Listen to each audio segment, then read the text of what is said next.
let us then, without further ado, begin. Baba wethu usekhaya ezulwini, siyaphinda siyakubonga ntambama, siletha udumo kuwe, siletha ubukhosi, amandla kanye nenkazimulo. Sibonga uNkulunkulu wethu oyingcwele ngakho konke okuhle othe wasinsela khona. Sibonga nangalesithuba osineze sona, sokuba sivule ilizwi lakho, uba nemqondo yethu, ube nenetwork yethu, ibe stabilize, ube nabo abantwana bakho bonke abomele leli lizwi lakho, sinikeze umqondo, si-understande, or siyakhuleka egameni likaJesu Kristu. Amen. Amen. As expected, we are repeating this 2,300 days prophecy. Let me try and explain it in a different manner today.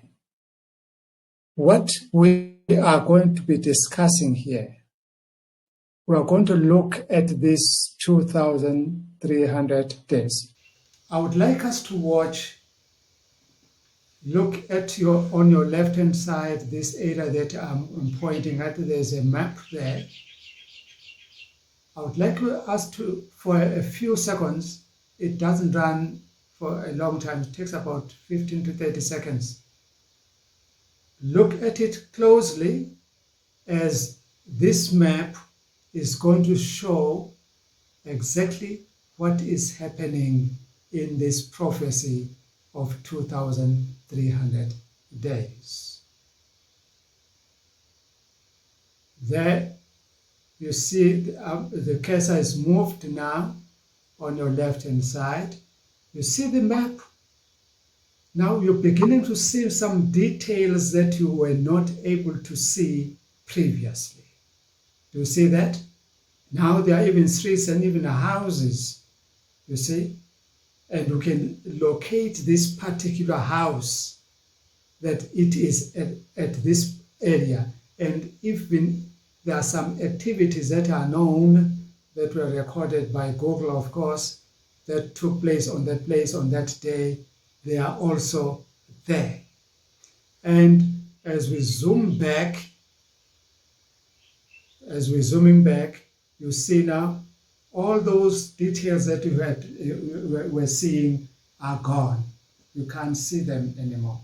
So you see the aerial view of that map as it has been before. So we would like to suggest to you and submit that it is the same thing with this 2,300-day prophecy. As you look at it, it is getting zoomed in, it becoming bigger and bigger, and you see many more details, as opposed to that time when we had not zoomed on it. So what we are submitting to you is that the angel simply zoomed onto this 2,300-day prophecy, and what came up there was these further details that are accompanying the prophecy. And we are going to look at that one. The first thing that when the angel zoomed in, he zoomed towards the beginning of the prophecy, and there we saw the 70 weeks of Daniel, that belonged to Daniel and his people. 70 weeks were not for us; they were for Daniel and his people. So, what remains is the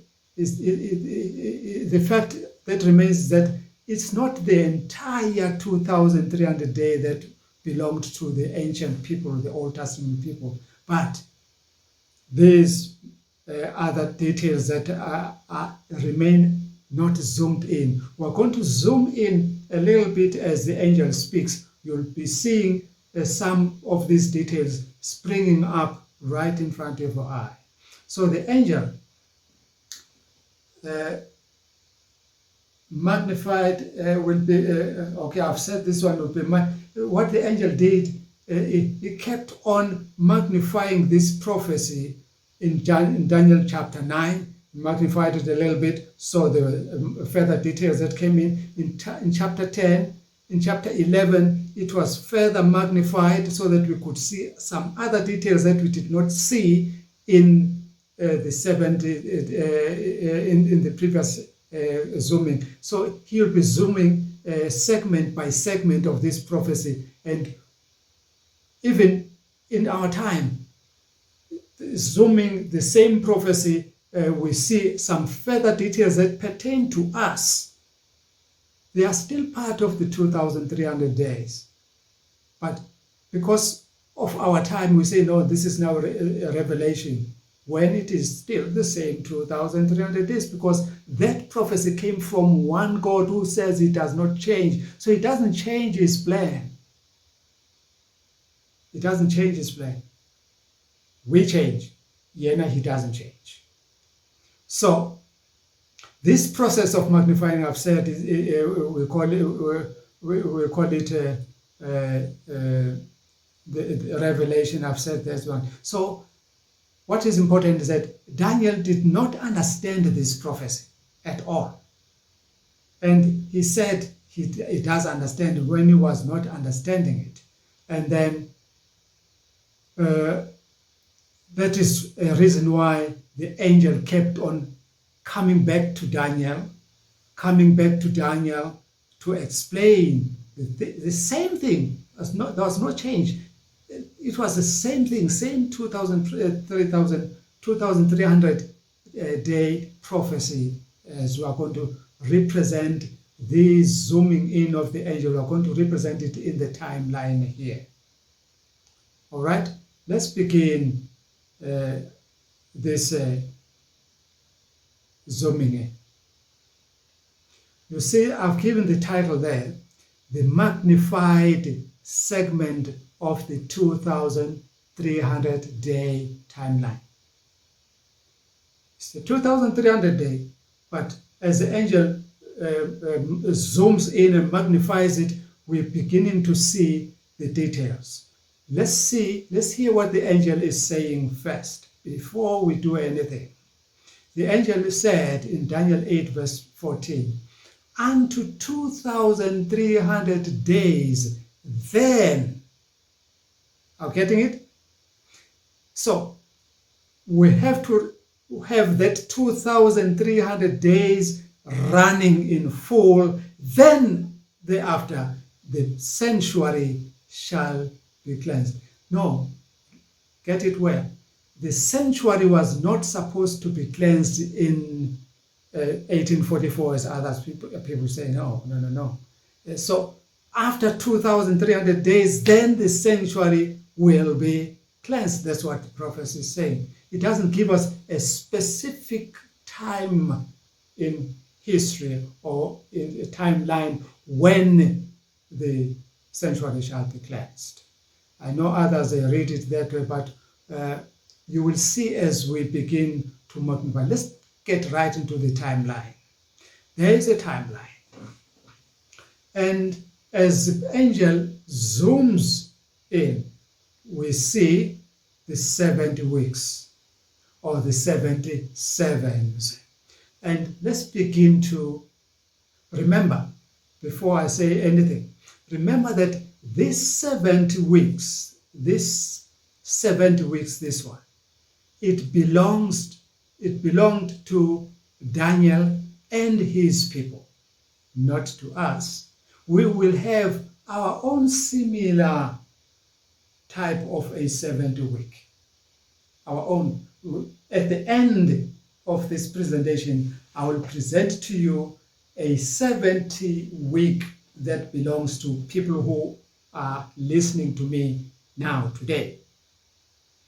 But let's label this one for now.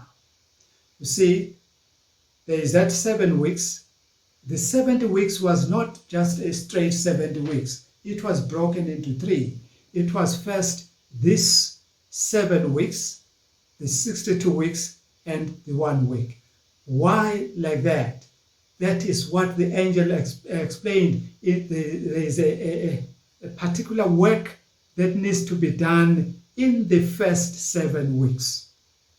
Building and putting up everything from their as they've been away. Then the 62 weeks that spoke to them fine-tuning a few things and working out exactly, preparing themselves now to meet the Messiah in the 1 week.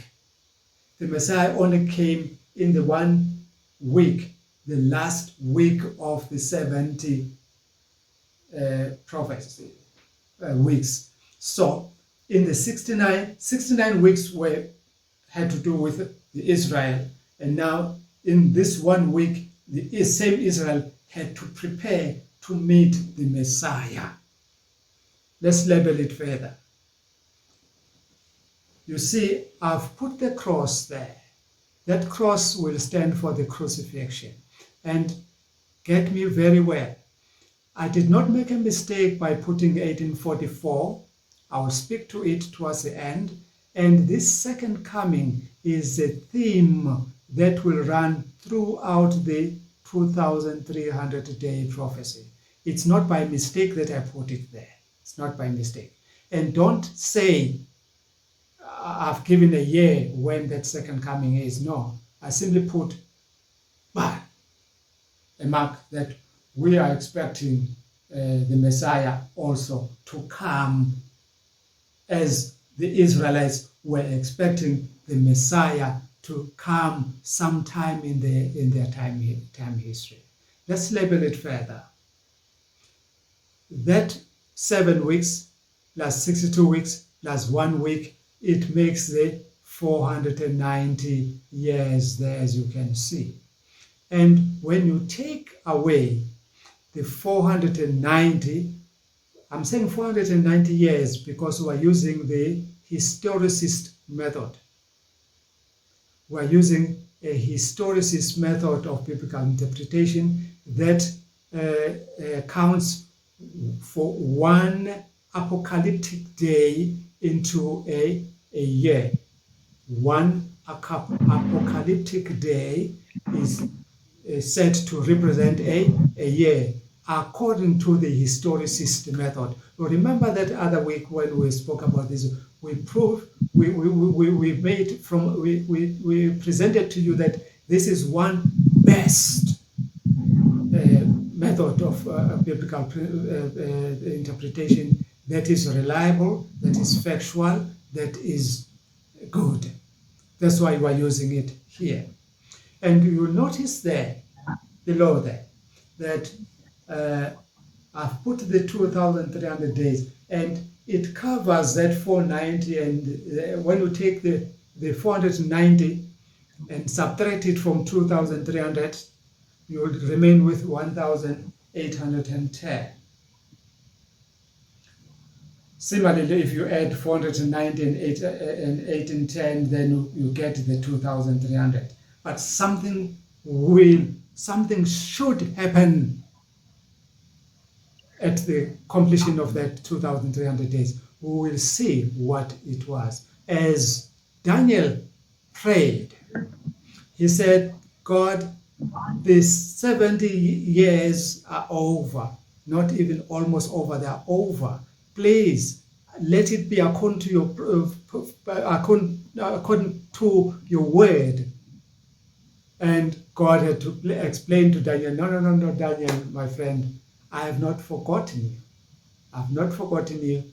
This is very much according to my plan. This is going to happen at such and such a time, and I would like you and your people to do 1, 2, and 3 for me. That is what we'll be looking at here. Let's continue. We're still continuing with the magnified segment of the 2,300 days, which is the 77 or the 70 weeks or the 490 years. The angel now is saying in Daniel 9 verse 24, 70 weeks are determined upon your people. That's what the angel is saying now. 70 weeks are determined upon your people, Daniel. And that means there is work, as I've said before, there is work I would like your people to do in this 70 weeks. All right. Then let's roll the timeline once more. Remember, we're still dealing with the 70 weeks. There is now a timeline representation of what the angel is saying here. When he says 70 weeks are determined upon your people and upon the holy city, then we have to put that in the timeline. This is the time that is allocated, that is prescribed, that is determined, that is cut out for your people, Daniel, not for this Daniel that is me. No. Let's label it. All right.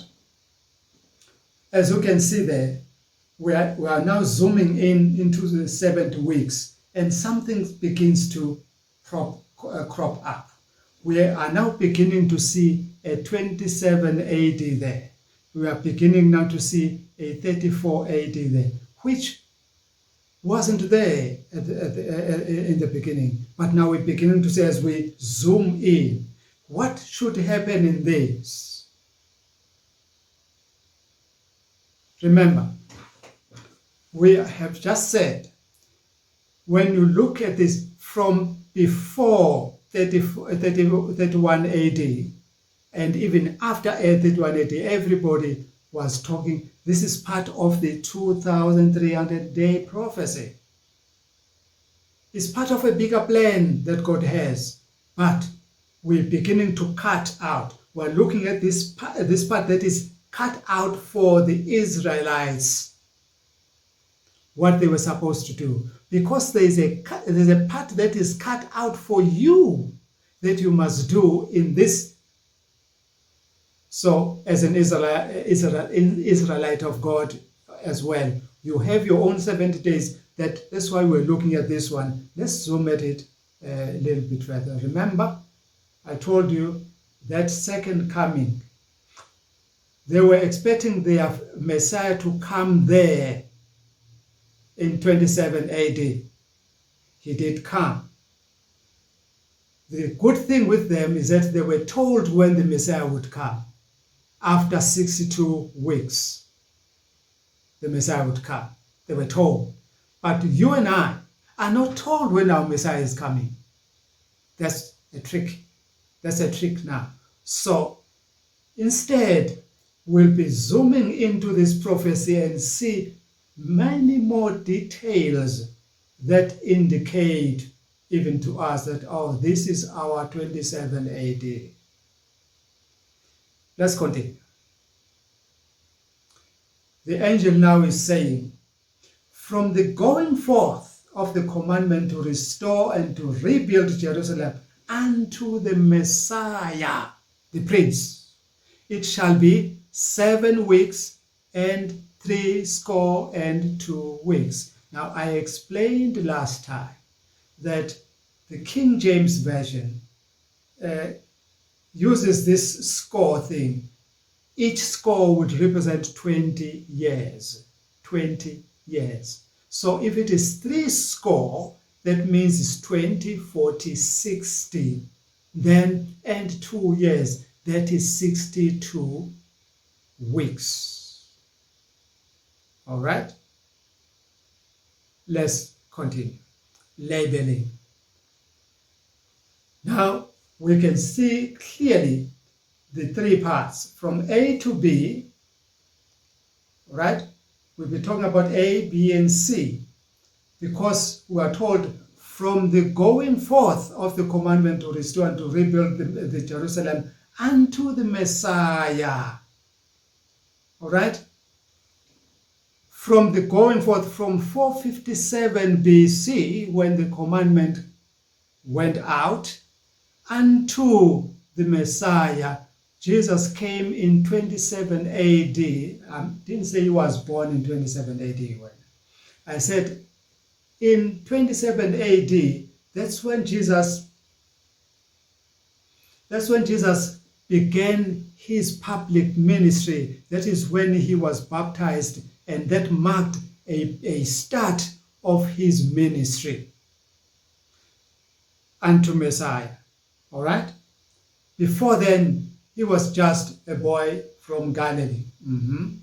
But now he was beginning the work for which he had come to do in this world in 27 AD. So that becomes one mark in this timeline of ours, which is very, very important.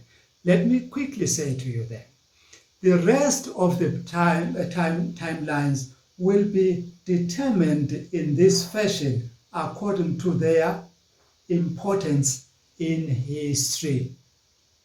I said according to their importance in history. We'll be checking history. What happened? This very important thing that was mentioned in prophecy, when did it happen? Then we'll put it in the timeline, as we have put 27 AD in the timeline. There was no 34 AD on the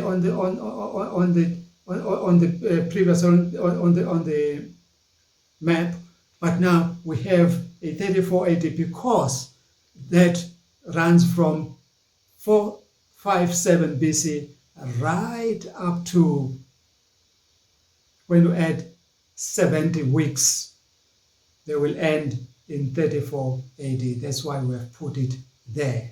And you will see that in the middle of that last week, C and E, would be that 1 week.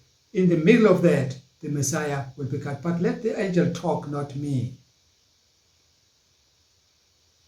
The angel says, and after 62 weeks shall the Messiah be cut off, but not for himself. Let's represent that one on the timeline as well. You see, he said, after 62 weeks, this is the 62 weeks, and it runs from there, it ends at C. Then after it, that is now in the middle of that 1 week, that's when the Messiah is cut off, but not for himself.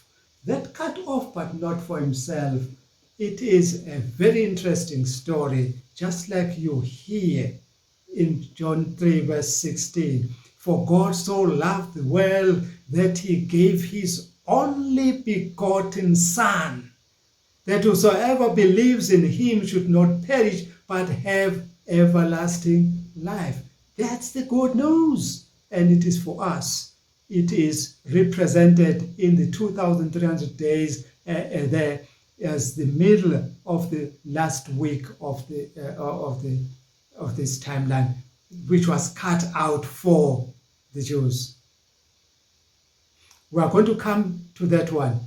We'll see how everybody then, because this was not a Messiah for the Jews, it was a Messiah for the world. In John 1 verse 29, John the Baptist says, when he looks at Jesus, he says, behold the Lamb of God which takes away the sin of the world, not of Israel, but the sin of the world. So that Messiah was not for Israel only, he was for the world, and I belong to the world. Let's label it further. You see, I've dimmed the 2,300 days on purpose. On purpose. The angel now is saying in verse 26, and the people of the prince that shall come, mark this one, the prince there is a small letter P, not a big letter P. So it doesn't mean the Messiah. But remember, with the Messiah, the prince, they said, and unto the Messiah, the prince, and it was the capital letter P. But this is a small letter P. So the people that belong to that small P, that small prince, a princelet, if there's such a thing like that. then they shall destroy the city and the sanctuary. Not the prince, but the people that belong. That's what the angel said. Let's represent that one in the timeline and see when that happened. There's a timeline. You should be noticing now that I'm beginning to leave the other segment of the beginning segment of the 70 weeks. I'm beginning to leave it aside, and as I move on to this segment, other dates will begin to crop up. Wow! You see now other dates that have begun to crop up. Now you have a 70 AD, which was not there previously, remember? Now you have a 538 AD, which was... Pardon me, friends, for so many minutes. We are back onto this story. Let me connect it from this point. Underlined the people there in yellow words. And the people of the prince that shall come shall destroy. Red words. It's the people that shall destroy, not the prince. All right? Let's represent that one on the timeline. You see the arrow now has landed on the 70 AD. From there, that comes way back, in fact, not just from part of 62. It comes way back from, because they are the people of that kingdom, of that prince. All right? And we're not saying it came somewhere in the 62 weeks. No, it came some long before that. Or it could have come in the middle of the 62 weeks. Yeah, it could. It could be like that. Once you get to Daniel 11, you will remember this one, that, this was a 62. But we're not there. That will be another segment that will be zoomed in for you. And remember, now we said the arrow has landed in 70 AD there. Why the F, 70 AD? It is because according to history, remember I told you that we'll be looking into history, since this is a historicist method that we're applying here. So we'll check in history, when did such an event take place, and then get the year and then put it on, or slot it on the timeline. That's what we're doing now. So history will tell you that Jerusalem and the temple was destroyed by the Romans in 70 AD. That is why we have put the 70 AD there. Don't rush. I haven't spoken about the 538 yet. I'll speak to it, but not now. All right? I'm just representing on the timeline now. I want you to begin to appreciate that as we zoom in, some years begin to spring up. And I'll be talking about these years in a very short while from now. Remember, this is all part of we're all looking now at the second coming. That's where we're heading. He has come in that first week from 27 to 31 AD. He has come, the Messiah has come. But we are still looking forward to a Messiah that is coming in, as he said, behold, I come quickly. That's why we always represent that second coming. And that second coming, as we keep on flagging it in there, it is to remind us.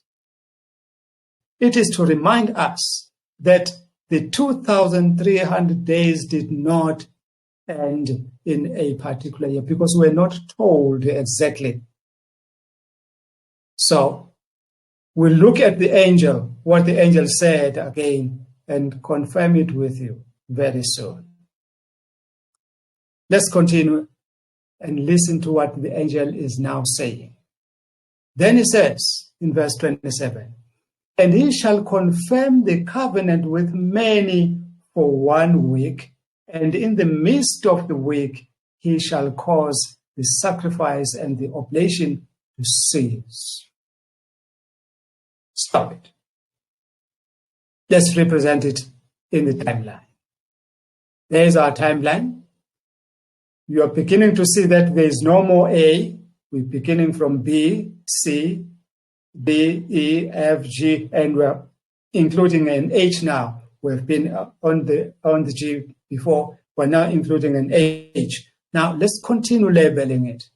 Aha! You see now the days, they begin to stand up. They begin to stand up. Now he's saying, in the middle of the week, not of the weeks. There's a difference here. When he says in the middle of the week, let me get this pointer for you. When he says in the middle of the week, this is 1 week. These are weeks. There have been weeks also that side. So he's not talking about any other of the 62. He's talking about this 1 week. And he's saying in the middle of that 1 week, the Messiah shall be cut off. And in his cutting off, he is confirming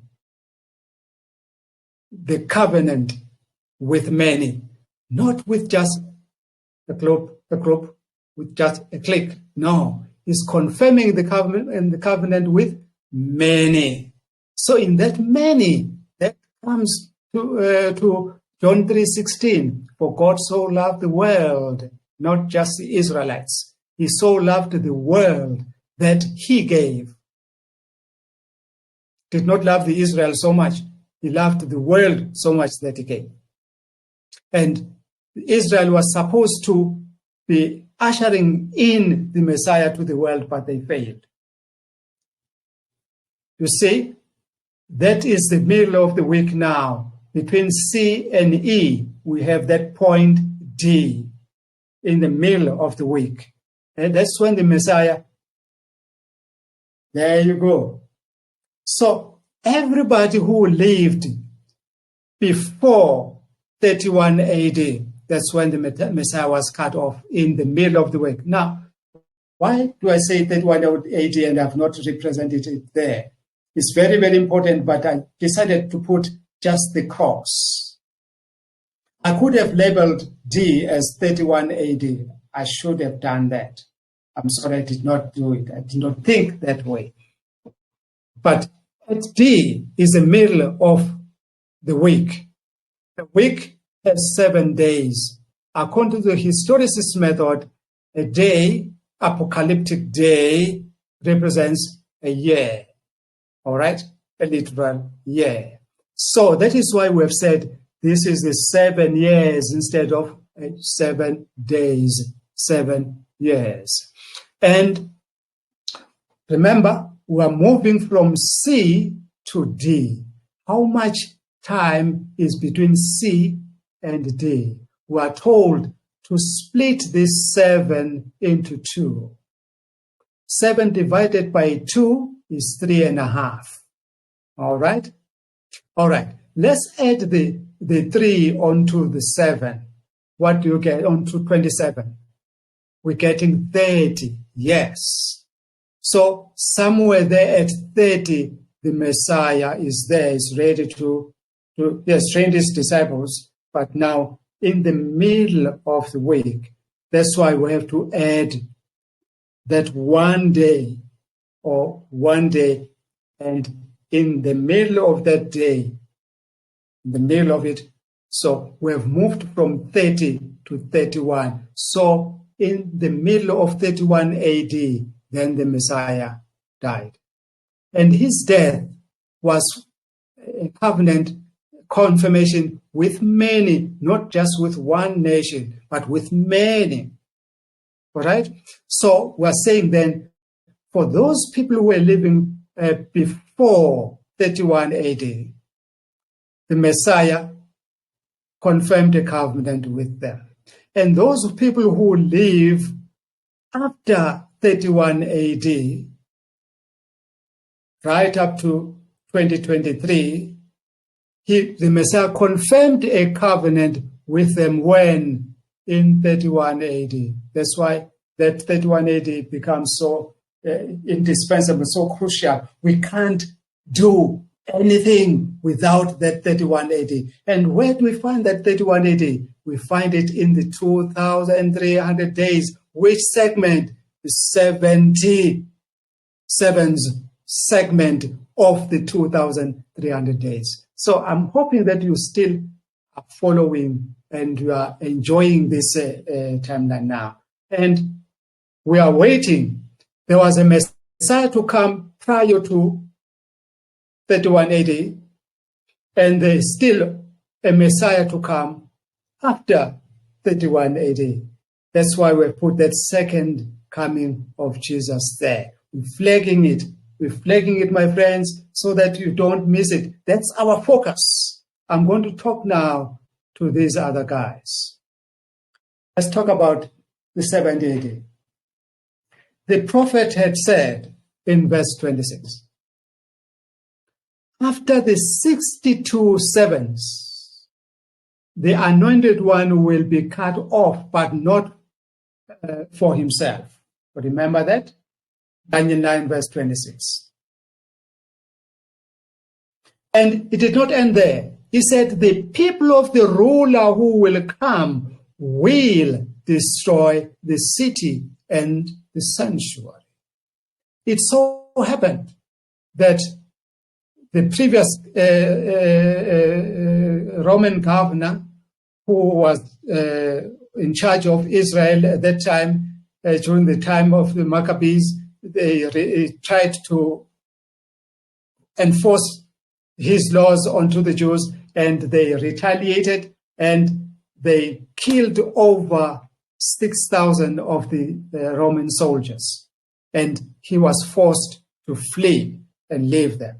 And that was a sore in the heart of the Romans, because one Roman soldier was one too many to be killed by a Jew, an Israeli person, who are subjects. Just like we also feel we fume when I fumed. I was angry when the wife of Robert Mugabe came in here in our country in South Africa and hit and injured a South African. And then she was let go back, and I fumed. So this is how the Romans also were fuming for the 6,000 that were slain by the Jews during the Maccabean revolt. That's the part of history. All right? And then the anointed one here that points to John 3:16, I've said this one, that is not for himself. And the angel said, the people of the ruler who will come. Because the ruler had not come at the time when the angel was speaking. He was zooming, remember, was zooming this from the prophecy. And he said, the people of the ruler that shall come will destroy. Let's see whether it really happened as the angel did say. I'm quoting from Tim Miller. Tim Miller wrote in the fall of Jerusalem in 70 CE or AD, and the title of the article there is A Story of the Roman Revenge on page 7. I'm quoting him verbatim. He says, and I quote, the blue words, Titus, that is the name of the governor or the prince, small letter prince, made a personal appeal to who? To the Jews? No, to his soldiers, yellow words, to his soldiers here, to put out the fires, to save the great temple. Red words, but his soldiers' lust for revenge for the heavy losses they suffered proved too strong in the long run. They said, yeah, we hear you, but we'll do that after we've taught them a lesson. And they let the fires escalate. Who let the fires escalate. The people of the ruler. That means the angel was spot on. So this happened exactly as it happened, as it was told in prophecy. That is why we had to put the 70 AD on the timeline. Not only that, why do we keep on putting the second coming of Christ, which has not yet come?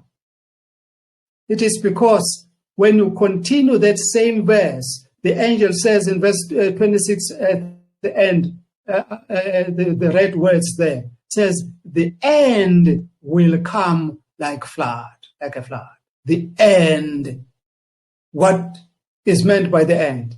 The second coming, the end of the world will come like a flood. That is why we keep on putting that, my friend.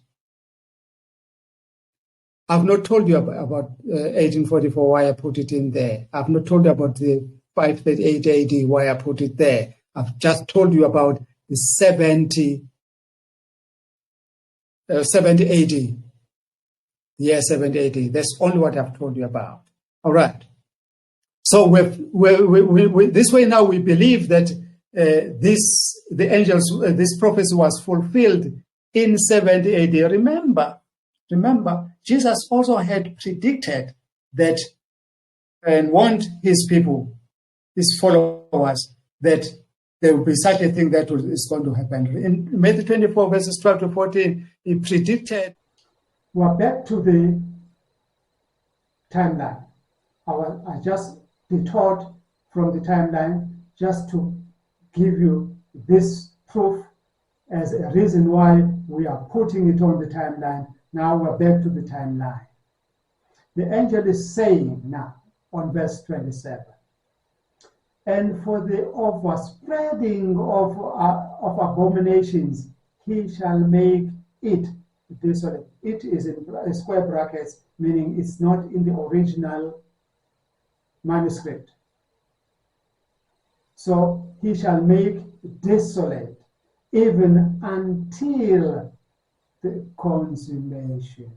Until the consummation. Other versions, they say, until the time of the end. That is why we keep on flagging the second coming there. And that determined shall be poured out upon the desolate or the desolator. The Septuagint says the desolator, the person who causes a desolation. All right? Let's put it on the timeline. Right? And label it this time. You see, he's saying, the angel is saying there, that person who is a ruler is coming from way before he is going to rule, and this prophecy of 2,300 days runs through right up to the second coming of Christ. That is where now things get very, very interesting. That prophecy runs right through to the end. So it becomes not fair to limit it in 1798. I'll be talking about that very soon. All right? But before then, let me come to the 538. You see, some commentaries, they do not credit Constantine as the first king who converted into Christianity and then started to do some good things for the Christians. That's what they say. But let's take it from the Britannica. I like that one from the Britannica. The Britannica says, in 250, eager to revitalize the empire on conservative lines. Who is this one? Decius. he ordered all the citizens to worship the gods, small letter G. All right? And if you failed to worship the gods as he told you to, then persecutions will ensue. Remember, at this time, the Christians aren't official yet. So whoever finds a Christian can take his possessions, can do whatever he wants with the Christian, and if the Christian takes him to court, he's surely going to lose in a big way. Not just lose, but lose heavily in court, because the courts will be in favor of this person who's not a Christian. That's what was happening here. So understand, before Constantine, this was the situation. All right? As a result of that, many Christians apostatized. They said, I can't lose my house, I can't lose my wife, I can't lose my land, I can't lose my livestock or whatever. Then they apostatize. As it is going to happen again, many people are going to apostatize. We begin to see them apostatizing, saying, no,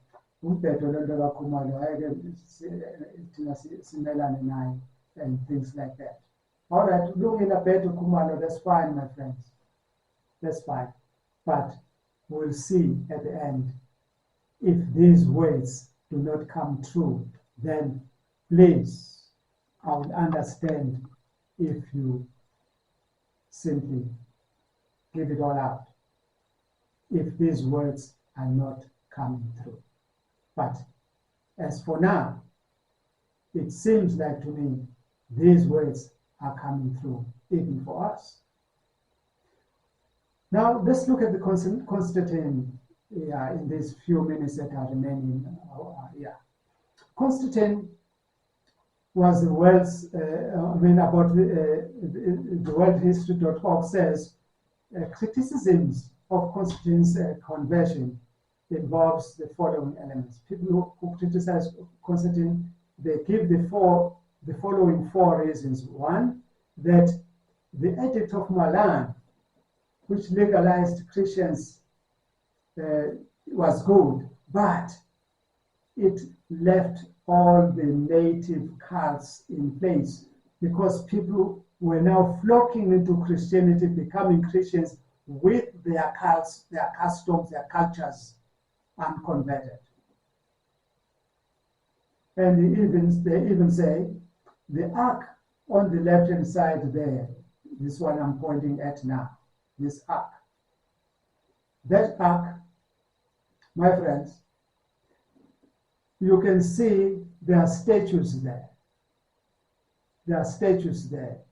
And there are some other things that are there that you can see. They say about it, that ark lacks Christian symbols and contains sculptures of offerings to Apollo, Diana of Ephesus, Hercules of the Greeks, and all of that. As gods from a converted Christian empire, so we say. Number three, they say Constantine issued coins with himself in the figure of Sol Invictus and Helois. He was still glued to his gods, and yet he was a Christian, like many of us men do it here these days. They even say Constantine was not baptized as a Christian until late, very late in his deathbed. Just, in fact, the day he was baptized is the day he died. So this seems to legitimize his criticism as true, since others before him did not convert as such. They simply enforced. So, all right, we are on the 538 AD. Why did I put it on the map? Now I'm coming to that reason. Hang in there. Hold fast now. This is going to be mind-blowing to you. Look on the left-hand side there. What you are seeing there, you are seeing the Justinian codes or the Justinian laws. I'll just talk about this thing as you will be reading there. I'll just talk to it. You see, Justin was an emperor. Was in charge of the judges, and then he suddenly was interested in becoming a theologian, so he left and became them. But before he left being a judge, being a Raymond Zondo of that time, he was the chief of the judges. Before he did that, he revised all the Roman laws. He modernized them. He tweaked them such that they should suit a Christian empire now. Yes, a state that is religious. So that was termed the Justinian law. That is one reason why we have to put it in the timeline. That happened in 538 AD, Justinian codes, 538 AD. Get it this way. In this code, all right, the Britannica codes, numerous churches were constructed as such in the peaceful intervals of the 3rd century, and they were plentiful by the time of Constantine, who added some notable ones. Oh, my friends, I know what you are going to say, but let's understand it from the prophetic point of view. I'm stating it from the Bible, not from Kumalos, not from any church. No, this is just presenting what the Bible says. There was one Jerusalem. How many Jerusalems were there? One Jerusalem for the entire nation of Israel. And how many Meccas do we have? One Mecca for all the Muslims, Islamic people. They go to Mecca. They are told you have to go to Mecca at least once in your lifetime. And I think they are correct in that. How many Mount Moriahs do we have? One Mount Moriah. So all the Kanyana things, people, they go to Moriah. And then coming to Christians, as we'll be going through the Passover, so you say, this will be going there, that one will be going there, that one will be going, there are so many of them. Why? When we say the sanctuary shall be rebuilt or shall be reconsecrated, are we saying sanctuaries? No. The Bible says the sanctuary, one sanctuary. So there has to be one sanctuary, not many. And Tina, we have so many. And that fits well into the scheme of the evil one. Because the more of these we have, the more the message seems to be distorted and people lose their faith. They follow this one. They tend to follow Pastor Kumar instead of following the Savior Jesus. Justinian codes. Let's continue then. Surprisingly, okay.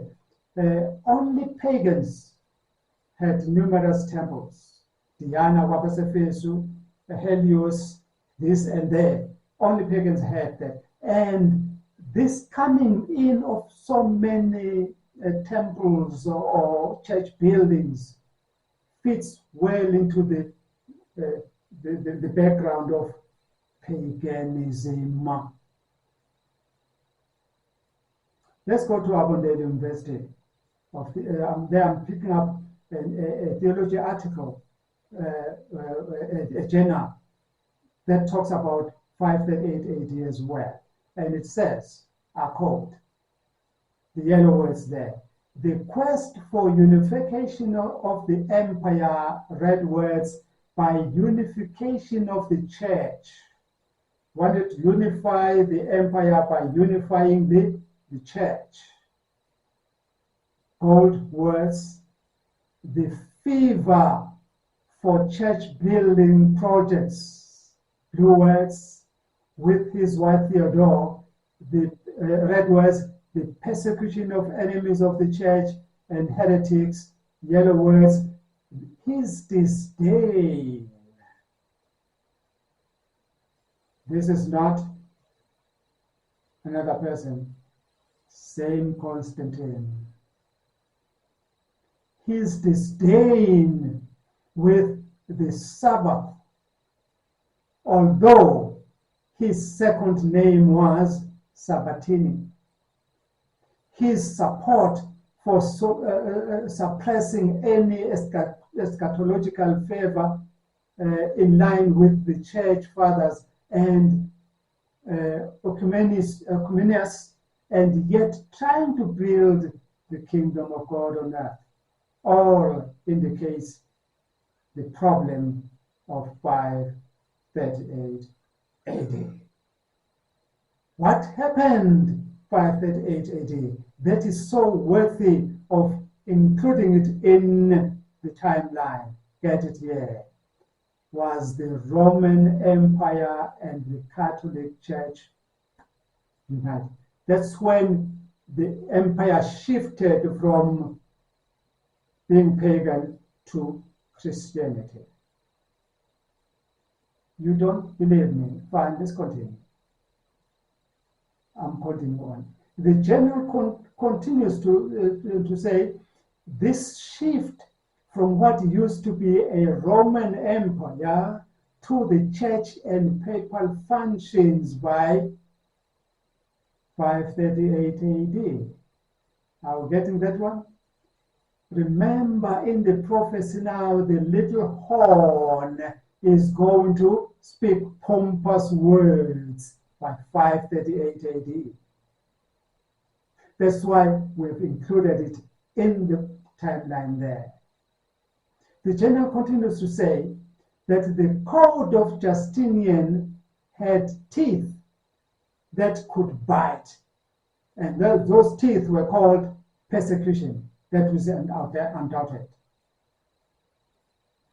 Prophetically then, the significance of this date is that it indicates the start of persecution, papal persecutions. All right? It indicates the start of the 1,260 years of persecution, which we call the Dark Ages. That's why it is in there. So the prophecy had said in Daniel 8, verse 25, when they feel secure, he will destroy many. Remember by this time, friend, that Christians have been accepted now as the people as with rights and whatever, because the emperor is also Christian now. All right? So they have lowered their guards now. And then what happened? According to Father Cavazi, on page 123, he says, Constantine made laws, especially this one law that nobody should be a soldier in the imperial army without being a Christian. That is why I said now Christians have lowered their guard. They feel now we are untouchable. The empire is on our side. And that's when this Justinian laws came boom to even suppress them even more. You need to read a little bit more about that. I didn't have all the time. Now, note that being a Christian was now suddenly fashionable, and then the Justinian laws come with this code. Let's go back to the timeline. Why I put it there, I included it there. I'm now finishing, friends. I'm promising you in the next 10 minutes I'll be done. I'm sorry for taking so much of your time. Now, remember what I'm doing now here. I'm I'm now doing what I promised you before, that I'll look into the 70 weeks that pertained to Israel as a nation, and then try to come up with a 70-week sort of, for people who are living in 2023. Are getting it? Let's go for it. In the Jewish 70 weeks, there were false prophets.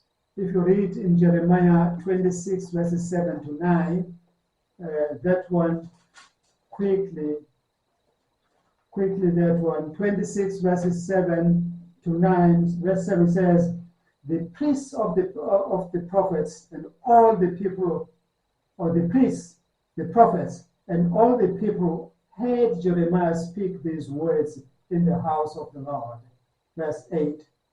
But as soon as Jeremiah finished telling all the people everything the Lord had commanded him to say, mark this one, the priests, the prophets, and all the people seized him, they grabbed Jeremiah and said, you must die. Why do you prophesy in the Lord's name that this house will be like Shiloh and this city will be desolate and deserted? Who were doing that? The priests and the prophets. Prophets? Yes, it says prophets, but no, they were false prophets. Why do we say they were false prophets? Go to Jeremiah chapter 29, verses 8 and 9 again. Verse 8, yes, this is what the Lord Almighty, the God of Israel says, do not let the prophets and diviners among you deceive who? You. These words, my friend, are still very much live and applicable to you as well. Do not let these prophets or Bushiri, do not let these prophets among you to do what? Deceive you. He says, do not listen to the dreams you encourage them to have. They are prophesying what? Lies to you in my name. I have not sent them, declares the Lord. That's what the people in that time had. As Daniel was recording this prophecy, there was this thing. All right? Let's look at our time. I'm talking about the modern Israelites now. I'm calling the modern Israelites the Millerites. Why? Because now I'm going to talk about 1844. Remember I made that promise? I'm going to talk about 1844. And what was there? There was a third degree there. And in our time, there is a third angel. Fear God and give him glory, for the hour of his judgment has come, and worship him who created heaven and earth. That's our third decree. I'm submitting to you. Let's look at the timeline. There is our timeline. Let's level it. You see, there's AD 1844. This is the time of people like William Miller and many others. I didn't just say William Miller. I said, and many others, all right? They were saying, Christ is coming back. Be ready. There is no more time. They were not saying the temple has been reconsecrated. No. They were saying Christ is coming back. There's no more time. You see, in fact, for the Millerites, they were correct in many things except for fixing the date when Christ is coming. They are correct to say, hey, Christ is coming back. They were correct because he is coming back.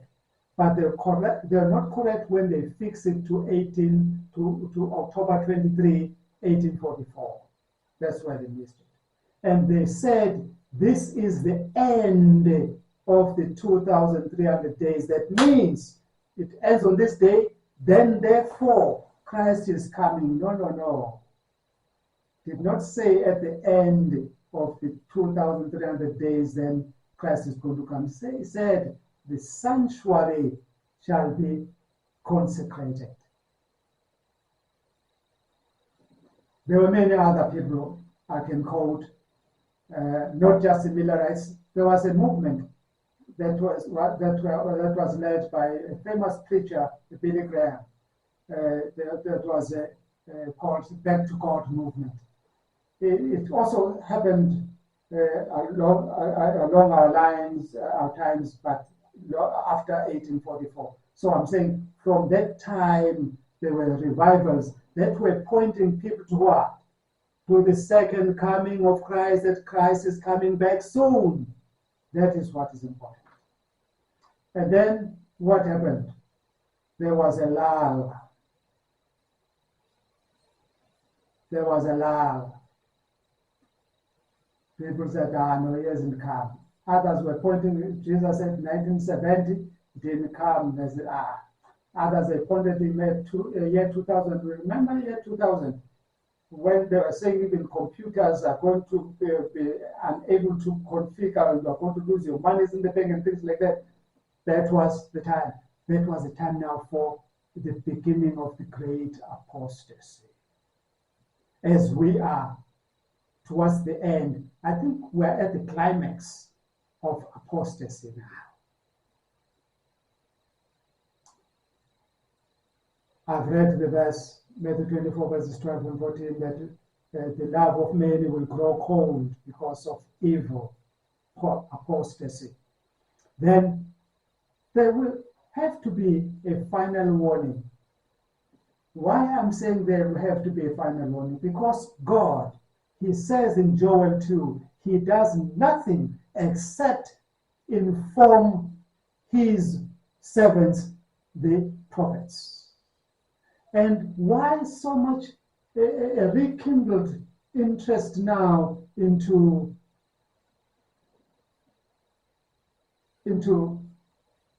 this thing, the prophecies of Daniel and Revelation? It is because God is talking. He's talking to me, he's talking to you. We have in our times, you can fill up this gap. You have Obushiri, you have prosperity gospelers, Abuseko and the like. You have fortune tellers masquerading as prophets. They say, today is your lucky day. God is going to bless you if you do A, B, and C. Those are fortune tellers. And they're all doing it in the name of God. That makes them to be false prophets. Just like they had, we have. Just like they had a warning, fear God. We have a warning, fear God.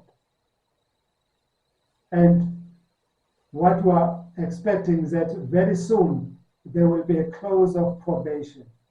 You see, we're here. Close of probation, right here. Right, a close of probation. And this is a dreaded time for most Christians. The 666 era is just upon us.